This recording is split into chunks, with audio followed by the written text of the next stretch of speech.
All right, today we're going to dive into a pretty high-stakes legal battle. It's a real David versus Goliath story. A single homeowner, Jeremy Bass, up against the corporate giants who bought his foreclosed property. And believe me, this case really pulls back the curtain on the complex and often pretty brutal world of foreclosure litigation. You know, this quote from Professor Richard Montgomery, it just gets right to the heart of the whole issue. It perfectly frames what we're talking about today, a system where legal procedure itself can be turned into a weapon that could stop a case from ever being judged on its actual facts. This is the core tension we're going to be exploring. So here's our game plan. We'll kick things off with a really puzzling court decision and the literal race to control the property. After that, we're going to unpack the corporate playbook, break down the homeowner's key legal win, and then we'll zoom out to see what this one single case tells us about a potential blind spot in our entire justice system. Okay, let's dive right into the first major event. Our whole story really pivots on this one ruling from the Idaho Supreme Court. What makes it so fascinating is that it wasn't a clear win for anybody. It was complicated. Okay, so the court's decision had three really key parts. First, it denied the homeowner's request to stop him from being removed from the house. Second, it denied his request to waive a huge financial bond. You can think of it like a giant security deposit just to pause the process. But then, and this is the absolute kicker, it also denied the corporation's motion to just throw out the homeowner's entire appeal. So what does this mean? It means that while the homeowner is physically out of his house, his legal fight, well, that's still very, very much alive.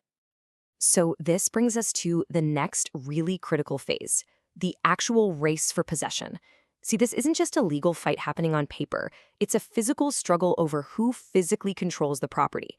And as you'll see, that control becomes an incredibly powerful legal tool. And this quote just nails the strategy. As Dr. Thomas Wellington points out, by rushing to take physical control of the house, what they call creating facts on the ground, the corporate buyer makes their legal position a whole lot stronger. This isn't some rogue move. It's standard industry practice, and it's all designed to get leverage before an appeals court can even take a look. Now, this whole strategy is built on a legal argument that's come to be known as the possession moots rights theory. The idea behind it is brutally simple. Once we have the keys and you're out on the street, what's the point of your appeal anymore? They argue the case becomes moot, which is just a legal term for irrelevant, and that it should be dismissed immediately. It's a powerful tactic, and honestly, it's often a successful one. So, why do these corporations act so aggressively? Well, to really get it, you have to look at their business model. For them, this isn't just about one house. It's about a whole portfolio of assets and a strategy that is built on speed and certainty.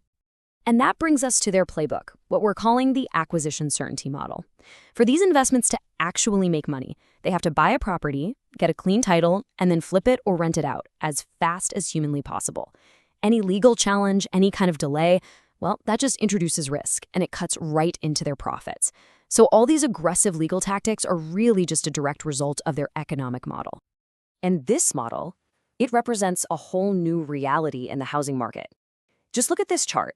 It shows this dramatic shift that's happened at foreclosure auctions.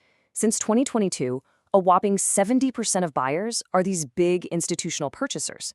So this is no longer a world of just individual bidders. It's really a battle between individual homeowners and these large, extremely well-funded corporations. So with all that stacked against him, how did the homeowner fight back? Well, despite losing physical possession of his house, Jeremy Bass scored a massive strategic victory. The court refused to dismiss his case, and in doing so, it effectively took apart the company's whole dispossess to dismiss strategy. This slide here breaks down the key difference really well. Over on the left, you've got mootness, which is just a neutral legal concept. But on the right, you see how it gets used as a weapon. The whole dispossess to dismiss strategy isn't about some high-minded legal principle. It's about weaponizing a procedure to shut down an appeal before it can even be heard. And in this case, the court said, nope, not going to let you do it.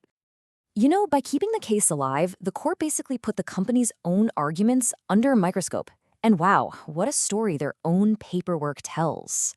This table highlights some absolutely stunning contradictions from their legal filings. When they wanted to get fees, they claimed the homeowner was still occupying the property. To block a pause in the case, they claimed he was collecting rent. But then, to get the appeal dismissed, all of a sudden, he hadn't occupied the property at all. It's like their facts just changed to fit whatever they needed to win that specific motion.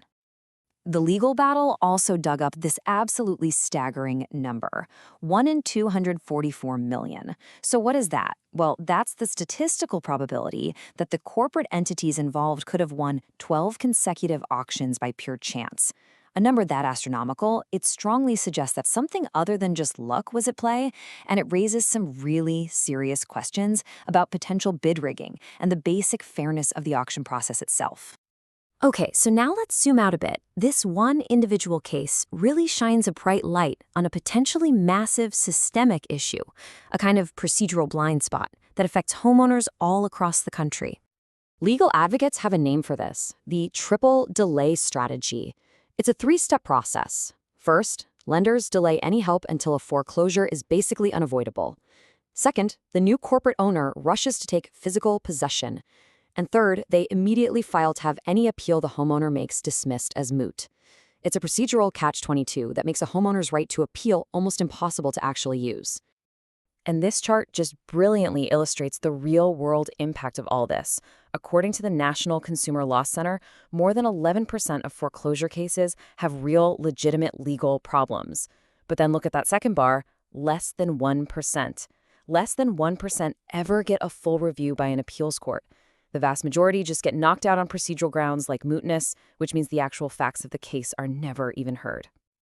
And this is why that ruling in the Bass case is so important. As Professor Eleanor Blackwood says, by refusing to just dismiss the appeal, the Idaho Supreme Court basically opened a window.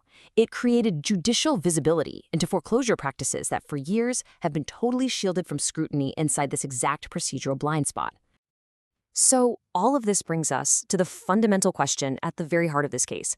Is our legal system actually about delivering justice, or has it become more of a procedural game where the most sophisticated player wins, completely regardless of the facts?